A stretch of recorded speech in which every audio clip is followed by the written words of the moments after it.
नमस्कार, स्वागत आहे तुम्हा सर्वांचे माझ्या या नवीन रेसिपीमध्ये। महाशिवरात्र निमित्त मी आज करणार आहे फोडणीचा भगर भात। चला तर मग रेसिपीला सुरुवात करूयात। येथे 1 वाटी भगर मी घेतलेला आहे, तो चांगला भाजून घ्यायचा। हा बघा, आता मी हा भगर चांगला भाजून घेत आहे। एकदम चांगला असा भाजून घ्यायचा।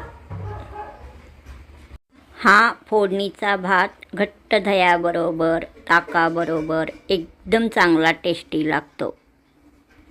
भगर आता चांगला भाजलेला आहे, ताटामध्ये आता काढून घ्यायचा। हा बघा, हा सर्व साहित्य घेतलेला आहे। 1 वाटी भगर, अर्धा वाटी जाडसर कुटून घेतलेला शेंगदाण्याचा कूट, 1 चमचा मीठ, 1 चमचा लाल तिखट, 1 चमचा साखर, पाव वाटी घुंगरू शेंगदाणे घेतलेला आहे। हा सर्व साहित्य मी येथे घेतलेला आहे। हा बघा, महाशिवरात्री स्पेशल फोडणीचा भगर भात। हा रेसिपी आवडल्यास सबस्क्राईब करा, लाईक करा, शेअर करा, कमेंट करा। एक कढई मी गॅसवर ठेवलेला आहे। आता त्यामध्ये पाव वाटी तेल घालायचा। तेल चांगला गरम होऊ द्यायचा। त्यामध्ये आता पूर्ण असे हा घुंगरू शेंगदाणे घेतलेला घालायचा, चांगला परतून घ्यायचा।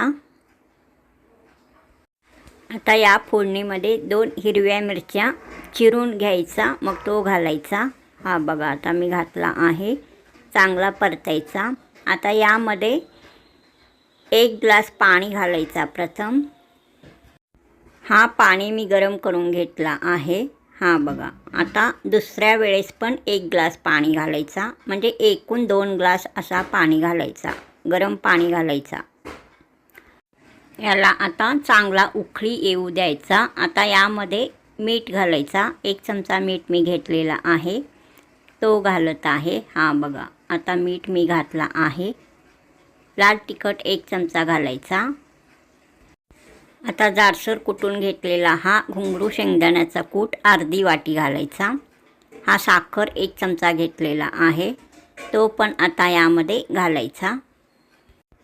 हा बघा, आता मी हा साखर या फोडणीमध्ये घालत आहे। हा भाजून घेतलेला भगर थंड करण्यास मी ठेवलेला आहे। या फोडणीला चांगला उकळी येऊ द्यायचा। असा हा उलटण्याने, झारीने असा चांगला परतून घ्यायचा। हा बघा, आता चांगला उकळी येत आहे। चांगला उकळी आल्यानंतर आता यामध्ये हा भाजून घेतलेला भगर घालायचा। हा बघा, आता मी भगर हा घालत आहे। भगर थंड झाल्यावर मग घालायचा। हा भगर थंड झालेला आहे, आता मी घातला आहे। उलटण्याने असा चांगला परतून घ्यायचा। हा बघा, अशा प्रकारे व्यवस्थित चांगला परतायचा। हा बघा, असा चांगला व्यवस्थित परतायचा।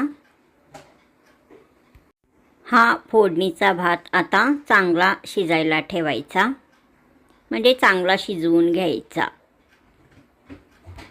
हा बघा, हा आपला फोडणीचा भगर चांगला शिजत आहे। हा बघा, अशा प्रकारे या फोडणीच्या भातावर 2 मिनिटं प्लेट झाकून ठेवायचा। 2 मिनिटांनी काढायचा हा प्लेट। हा बघा, एकदम चांगल्या प्रकारे हा फोडणीचा भात शिजत आहे। अजून थोडासा शिजवून घ्यायचा आहे। हा फोडणीचा भगर भात आता येथे तयार झालेला आहे। हा बघा, एकदम दाणेदार असा हा भगर दिसत आहे। रंग छान आलेला आहे। चांगल्या प्रकारे हा फोडणीचा भात तयार झालेला आहे। हा बघा, हा फोडणीचा भगर भात गरम असतानाच त्याच्यावर थोडासा तूप घालून खाल्ला तर एकदम टेस्टी लागतो। हा भगर भात आता एकदम चांगल्या प्रकारे तयार झालेला आहे। हा बघा, रंग छान आलेला आहे। एकदम चांगल्या प्रकारे हा दाणेदार भगर फोडणीचा भात तयार झालेला आहे।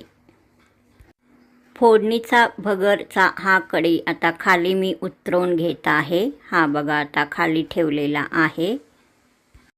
हा फोडणीचा भगर भात एकदम दाणेदार असा तयार झालेला आहे. रंग छान आलेला आहे. एका ताटामध्ये मी थोडासा हा भगर भात काढून घेत आहे. एका वाटीमध्ये मी दूध घेतलेला आहे. 2 शेंगदाण्याचे लाडू ठेवलेला आहे. हा बघा, हा फोडणीचा भगर भात असा एकदम चांगल्या प्रकारे तयार झालेला आहे.